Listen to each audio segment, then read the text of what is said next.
¿Cómo es posible que un país con riquezas inimaginables condene a su gente a sobrevivir con el estómago vacío? Esta pregunta, tan simple y tan brutal, resuena con fuerza en el corazón de África y exige una respuesta mucho más profunda de la que suelen ofrecer los noticieros o los discursos diplomáticos. Porque detrás de esas imágenes de niños famélicos y de largas filas esperando raciones de arroz, se esconde una historia de poder, codicia y resistencia. En el corazón de África, la República Democrática del Congo enfrenta una catástrofe silenciosa. Millones de personas luchan cada día contra el hambre más cruel. No estamos ante una simple sequía o la consecuencia inevitable de la pobreza, sino ante una telaraña de intereses internacionales y locales que extraen recursos y dejan tras de sí hambre y desolación. Imagina un lugar donde el suelo esconde oro, coltán, diamantes y cobre, donde cada piedra puede significar una fortuna en el mercado internacional, pero donde más de una de cada 3 personas no sabe si podrá comer al día siguiente. Esta paradoja no es exclusiva del Congo, pero aquí se vive con una crudeza que hiela la sangre. Mientras el subsuelo alimenta la economía digital del siglo XXI, la superficie es un campo de batalla por la mera supervivencia. Cada año, llegan al país ríos de ayuda internacional con la promesa de aliviar el sufrimiento. Organismos como el Programa Mundial de Alimentos, la Cruz Roja y docenas de organizaciones no gubernamentales despliegan recursos, voluntarios y toneladas de alimentos. Sin embargo, en la práctica, gran parte de esa ayuda termina reforzando la dependencia y debilitando la capacidad de respuesta congoleña. Es como si, en vez de curar una herida, solo se colocara un vendaje que se despega al menor contacto con la realidad. ¿Quién se lleva el verdadero beneficio? Cuando los caminos que traen alimentos se bloquean y los fondos de asistencia se agotan, las mismas estructuras que deberían proteger a la población perpetúan el ciclo de necesidad. La hambruna, lejos de ser solo una tragedia, se convierte en un arma política. Gobiernos, milicias y actores extranjeros manipulan la escasez para mantener el control sobre millones de vidas. Para entenderlo, basta con observar cómo, en los momentos más críticos, los convoyes de ayuda quedan varados en la frontera, interceptados por grupos armados que solo permiten su paso a cambio de sobornos o favores políticos. Las rutas de suministro, en vez de ser canales de esperanza, se transforman en campos minados donde la vida humana vale menos que una bolsa de arroz. Esta instrumentalización del hambre no es nueva. A lo largo de la historia, desde el Holodomor en Ucrania hasta las hambrunas de Etiopía en los años 80, hemos visto cómo la escasez puede ser utilizada como herramienta de dominación. Pero esta dependencia no es un destino inevitable. Al otro extremo del continente, en Burkina Faso, comunidades enteras han decidido romper con la lógica de la caridad. Allí, apuestan por la autosuficiencia y la dignidad, demostrando que existen caminos alternativos al círculo vicioso de la ayuda y el control externo. Burkina Faso, con menos recursos naturales que el Congo, ha mostrado que la voluntad política y la organización popular pueden revertir décadas de dependencia. Es un ejemplo que resuena no solo en África, sino en todos los rincones del planeta, donde la ayuda internacional se ha convertido en una rutina sin horizonte. Si no logramos ver qué fuerzas alimentan en verdad el hambre, millones de congoleños seguirán atrapados, rehenes de poderes invisibles y de intereses ajenos a su bienestar. Aquí lo que está en juego no es solo la vida, sino la autonomía y el futuro de todo un continente. La historia del Congo es, en última instancia, la historia de todos los pueblos que han tenido que luchar por su derecho a decidir sobre su destino. Para entender cómo se construye esta trampa, hay que mirar más allá de los titulares y seguir el rastro del dinero y de los recursos. Solo entonces podremos descubrir quién alimenta realmente el hambre en el Congo. Y, sobre todo, cómo se puede romper este ciclo. En el centro de África, la supervivencia se decide por fuerzas mucho más complejas que el clima o la cosecha. Aunque la geografía y la meteorología influyen, el verdadero motor de la crisis es la política de extracción y la manipulación de la ayuda. En la República Democrática del Congo, 1 de cada 3 habitantes sufre una inseguridad alimentaria severa, Esto significa que, en un país de más de 100 millones de personas, más de 33 millones no saben si podrán comer mañana. 10 millones de personas se encuentran en peligro inmediato. De ellas, 3 millones ya viven una emergencia crítica. Este desastre no es accidental ni obra de la naturaleza. Es consecuencia directa de decisiones humanas y sistemas de poder. El hambre aquí es un arma. Se usa para someter, desplazar y quebrar la resistencia de un pueblo rico en recursos. Cuando el Programa Mundial de Alimentos tuvo que recortar su ayuda por falta de fondos, la crisis se agravó. Pasaron de disponer de 600 millones de dólares a apenas 150 millones. Un recorte brutal que aniquila la esperanza de millones de familias. Convoyes humanitarios quedan varados, fronteras se cierran y lo esencial se vuelve inalcanzable. Las rutas de suministros caen en manos de grupos armados, mientras la injerencia de potencias regionales complica aún más el acceso a lo básico: comida, agua y refugio. En algunos casos, como ocurrió en la provincia de Kivu del Norte, familias enteras han tenido que caminar durante días para huir de la violencia, solo para encontrarse con campamentos improvisados sin suficiente alimento ni agua potable. Los testimonios de madres que han perdido a sus hijos por desnutrición se repiten una y otra vez, como un eco de tragedias que parecen no tener fin. La ayuda internacional, vista como tabla de salvación, puede esfumarse en cualquier momento. Cuando eso sucede, no queda alternativa para una población atrapada entre intereses políticos y militares. El riesgo es total. La vida de millones depende de decisiones tomadas lejos de sus hogares, bajo lógicas ajenas a su bienestar. Mientras el hambre se convierte en herramienta de control, el Congo, dueño de vastos y codiciados recursos, parece condenado a la dependencia y la explotación.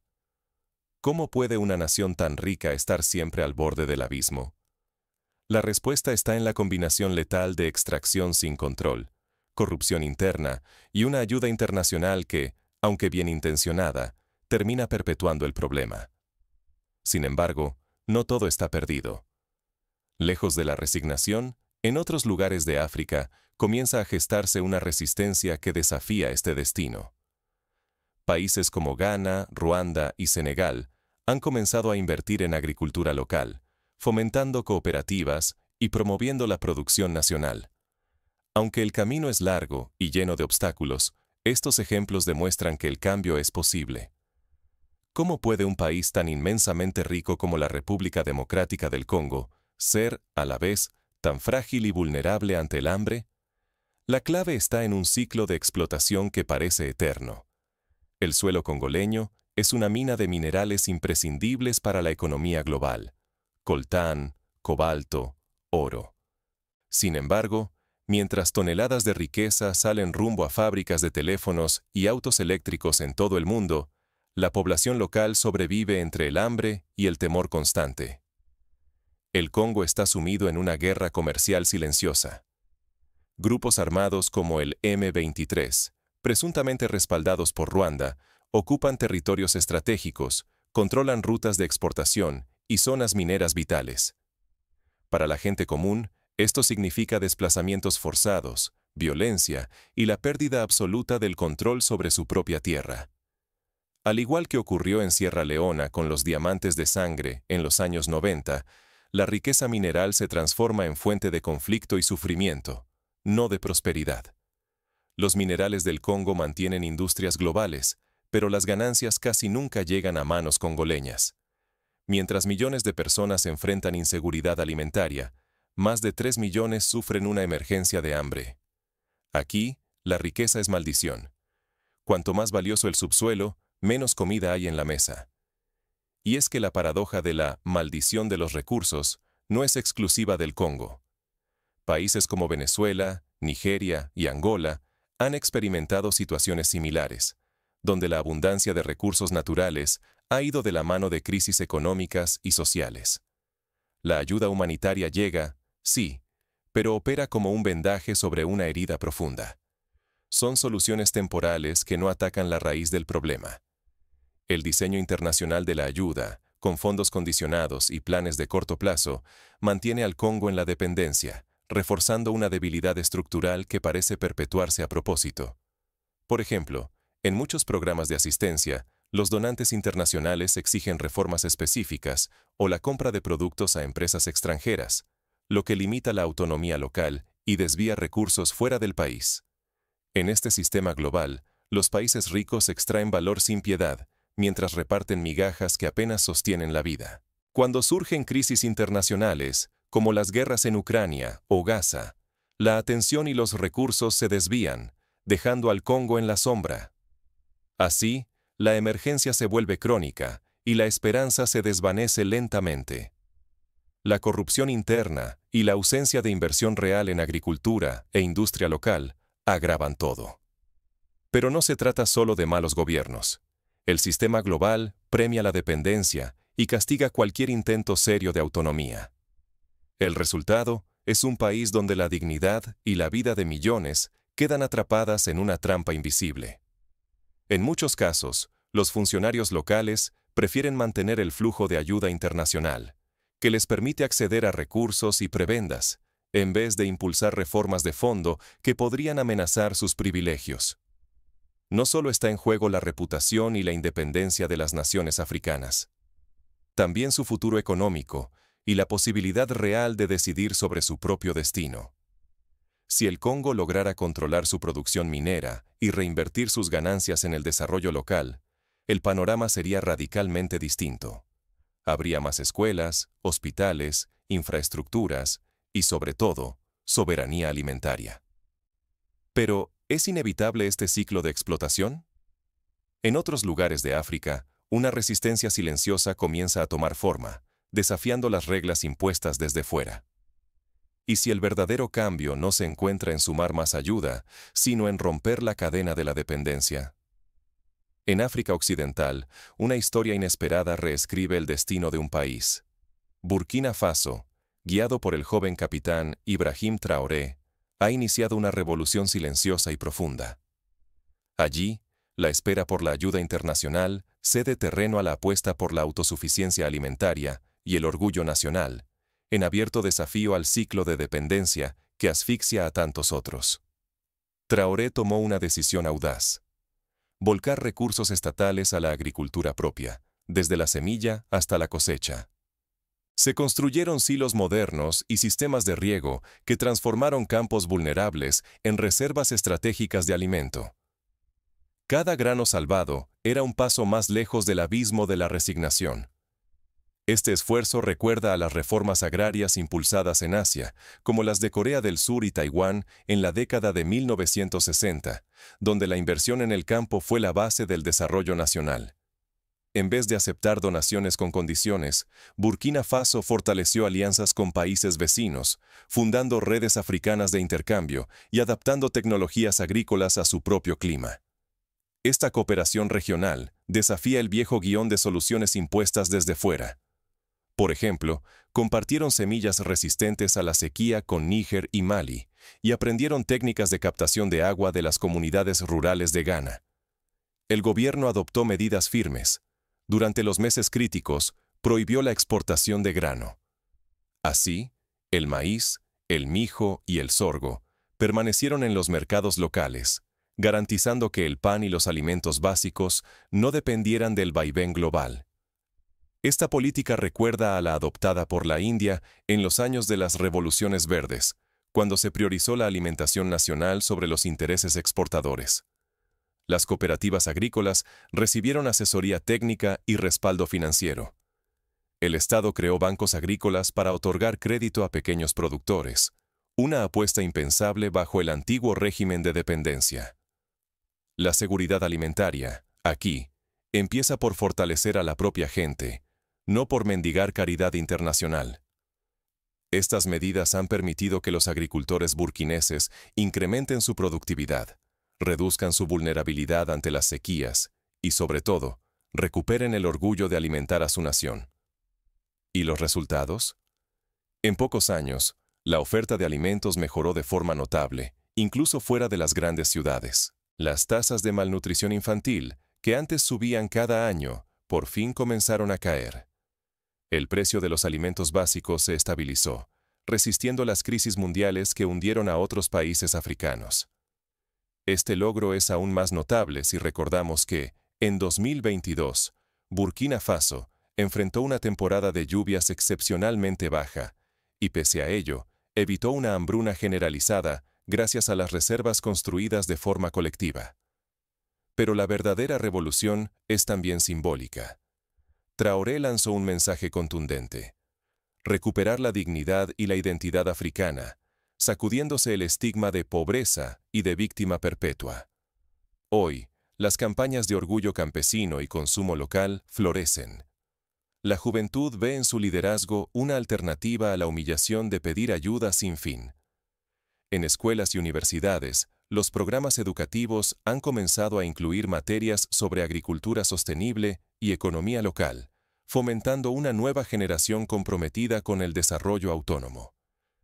Traoré se ha convertido en referente para una generación cansada de promesas rotas y del sometimiento a intereses ajenos. Su mensaje resuena: África puede y debe sostenerse sobre sus propios pies, sin someterse eternamente a la limosna extranjera. Esta visión ha despertado admiración en países vecinos, donde movimientos sociales y líderes comunitarios comienzan a replicar algunas de sus políticas. El contraste es brutal.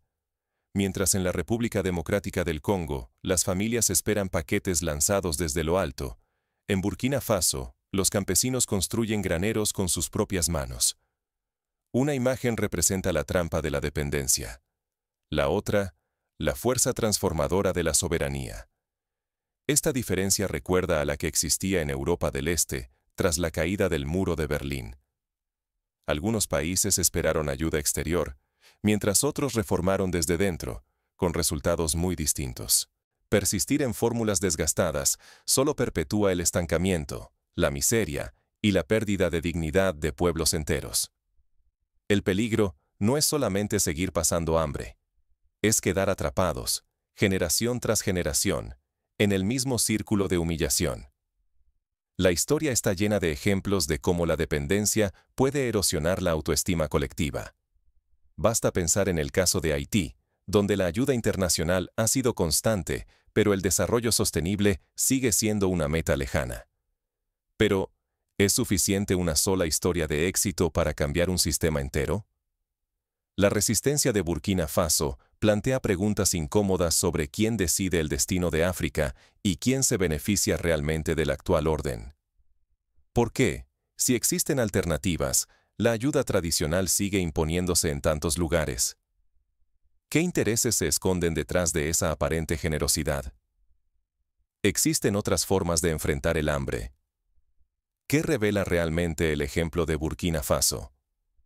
La historia reciente de Burkina Faso demuestra que lograr la autosuficiencia alimentaria no es un privilegio de naciones ricas, sino un derecho esencial que todas deben exigir. Frente al círculo vicioso de dependencia y promesas incumplidas, este país africano ha probado que la transformación verdadera solo puede nacer desde dentro.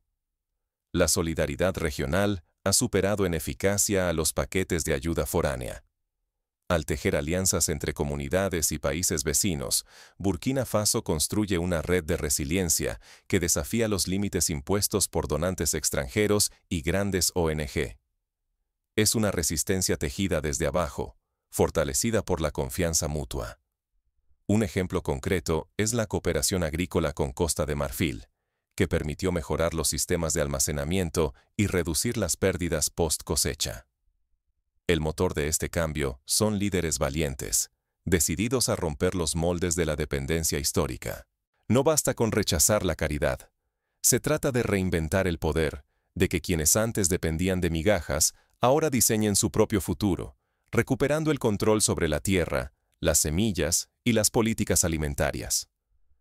Como ha demostrado la historia de India tras su independencia, la soberanía alimentaria es un componente clave de la autodeterminación nacional.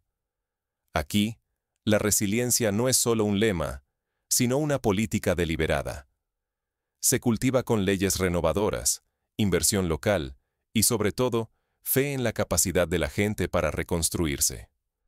Las comunidades priorizan el saber local y empoderan a sus agricultores, quienes dejan de ser víctimas para convertirse en arquitectos del cambio. En la práctica, esto significa que las decisiones sobre qué cultivar, cómo distribuir los alimentos y cómo enfrentar las crisis se toman en asambleas locales, no en oficinas lejanas de organismos internacionales. Restaurar la dignidad colectiva comienza al dejar atrás la visión de la ayuda como limosna. Apostar por la autonomía es un acto de valentía. La dependencia erosiona la autoestima de pueblos enteros, pero la autosuficiencia devuelve el orgullo y la esperanza a millones. Esta transformación cultural es tan importante como la económica. Cuando las comunidades creen en su capacidad, todo es posible. La experiencia burkinesa deja claro que prepararse para las crisis climáticas y económicas exige previsión y audacia, no solo respuestas de emergencia. Solo anticipando, planificando y actuando con coraje se puede enfrentar el cambio climático o la inestabilidad de los mercados, sin quedar sometidos a factores externos. Por ejemplo, en 2023, cuando una plaga de langostas amenazó los cultivos, las autoridades burkinesas, en lugar de esperar ayuda externa, movilizaron brigadas locales y aplicaron soluciones ecológicas aprendidas de generaciones anteriores.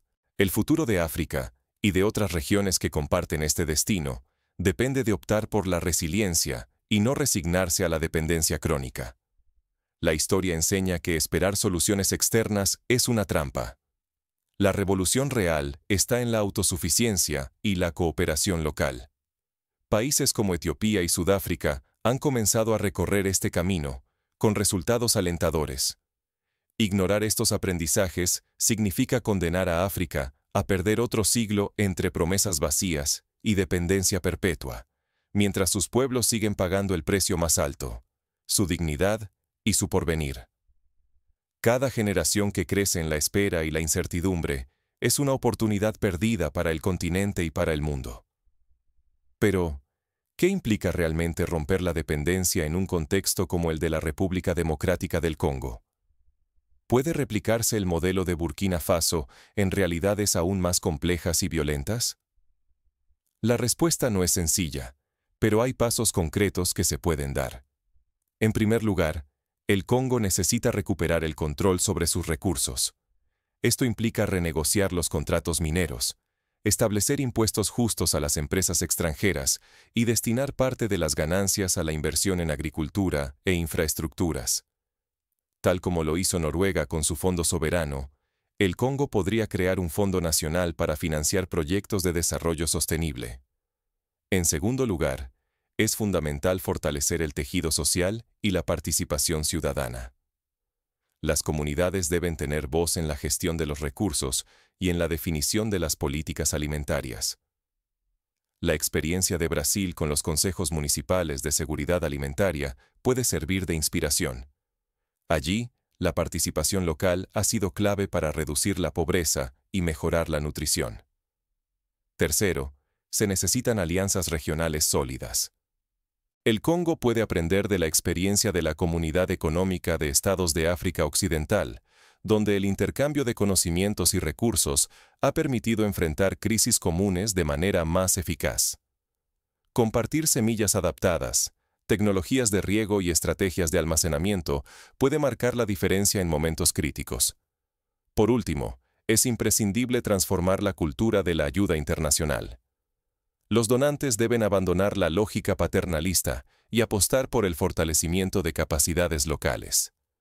Programas como el Compra a África para África, del Programa Mundial de Alimentos, que compra alimentos producidos localmente para distribuirlos en la región, son un paso en la buena dirección. La historia aún no está sellada. ¿Serán las próximas generaciones rehenes de la dependencia o protagonistas de su propio destino? La respuesta depende de la voluntad colectiva, tanto dentro como fuera de África, para romper con los viejos moldes y apostar por la soberanía, la cooperación y la dignidad. Hoy hemos visto que la hambruna en la República Democrática del Congo no es solo una consecuencia de la pobreza o la guerra. Es el resultado directo de estructuras de poder, tanto internacionales como locales, que han convertido el hambre en un arma silenciosa de control y sometimiento. Millones de congoleños, a pesar de habitar una tierra abundantemente dotada de minerales y recursos, dependen cada día de la caridad internacional para sobrevivir. Esta ayuda, tantas veces presentada como solución, puede ser una trampa sutil, mantiene la emergencia viva, pero rara vez ataca la raíz del problema.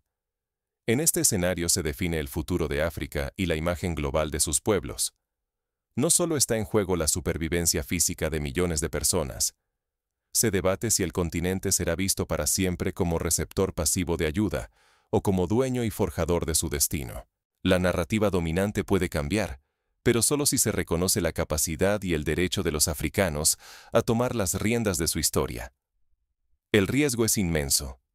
Si seguimos observando a África solo a través del prisma de la compasión y la beneficencia, perpetuamos sistemas de dependencia que atenazan la dignidad y la autonomía de naciones enteras. Cada vez que aceptamos la ayuda internacional como única salida, ignoramos la fuerza y el derecho de los pueblos africanos a decidir sobre su futuro. Pero existen alternativas. Vimos el ejemplo de Burkina Faso, donde una nueva generación apuesta por la soberanía alimentaria y la autosuficiencia, desafiando la narrativa dominante. Este modelo revela que África puede tomar las riendas, producir sus propios alimentos, controlar sus recursos y dignificar a su gente, sin depender eternamente de decisiones tomadas en oficinas distantes. Como audiencia global, tenemos la responsabilidad de cuestionar el tipo de ayuda y solidaridad que promovemos. ¿Respaldamos estructuras que perpetúan la sumisión o impulsamos acciones que fortalecen la verdadera independencia? No se trata de ignorar el sufrimiento ni de rechazar la solidaridad. Se trata de cambiar la mirada, de la lástima a la responsabilidad compartida, del asistencialismo a la justicia. La próxima generación africana podrá ser dueña de su destino solo si el mundo reconoce que la autodeterminación vale más que la caridad. Hoy, el futuro de millones de personas está en juego, pero también la forma en que entendemos nuestro papel dentro de este sistema global. Si aspiramos a un cambio real, debemos apostar por el poder transformador de la soberanía y la dignidad, no por la perpetuación de la dependencia. El Congo y toda África merecen un futuro donde el hambre sea solo un recuerdo, y la dignidad, el pan de cada día.